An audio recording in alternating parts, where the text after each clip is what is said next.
From the studios of Books in Motion, this is Rusty Nelson reading The Outcast, number 60 in the Wilderness series by David Thompson.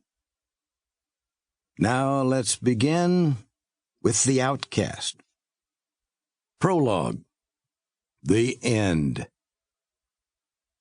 He came out of the north, out of a land of virgin forests and icy winters, out of a land where lights danced in the night sky, and the Wendigo feasted on human flesh. He had traveled so far, he could not say how many sleeps it had been.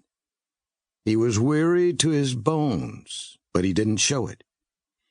He sat his horse straight and tall, his shoulders back, his chin high.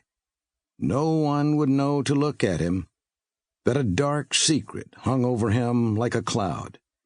No one would know that his own people had banished him. He called himself the Outcast. That was all. It was not his name. He gave up his old name when he gave up his old life, or rather when they made him give it up and cast him from the tribe. The Outcast had been following a mountain stream for half a day when he became aware he was being stalked. There were 3 of them. They were young and clumsy.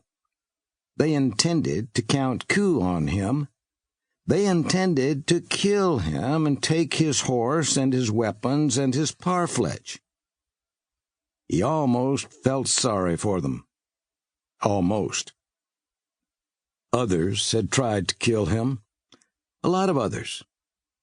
To many tribes, a stranger was an enemy to be slain on sight.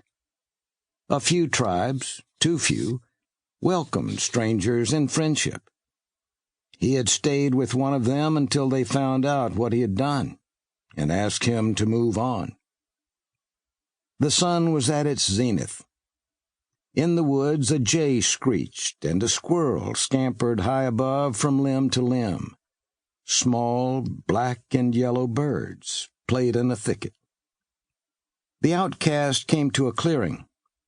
He decided this was a good place for the stalkers to die. Climbing down, he patted his pinto. "Once again, old friend." He was fonder of the pinto than he had been of any horse he'd ever owned. He got it in trade from a Piegan, who took it as a spoil on the field of battle. Few of his people owned pintos, and he'd been the envy of many. The Outcast led the pinto to the stream and let it drink. He stretched, saw his reflection, and frowned.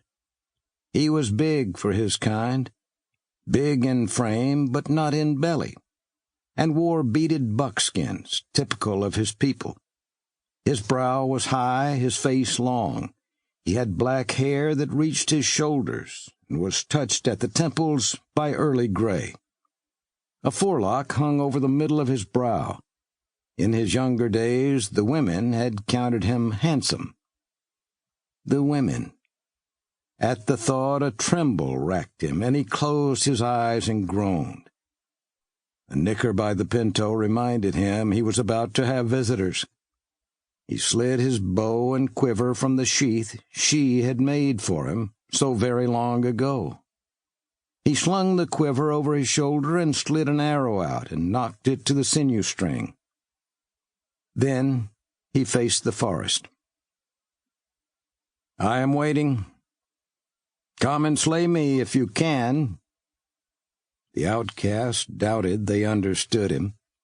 The tongue of his people was different from most every other. The challenge brought them into the open, as the Outcast knew it would. They had to accept it or bear the shame of cowardice, and no warrior worthy of the name could bear that taint. They wore buckskins of a style new to him, and their long hair hung in braids. One had a lance, the second a bow, the third a club with a metal spike, a weapon new to him as well. The one with the lance took a step forward and went on at length in his own tongue. What he said the Outcast had Sample complete. Ready to continue?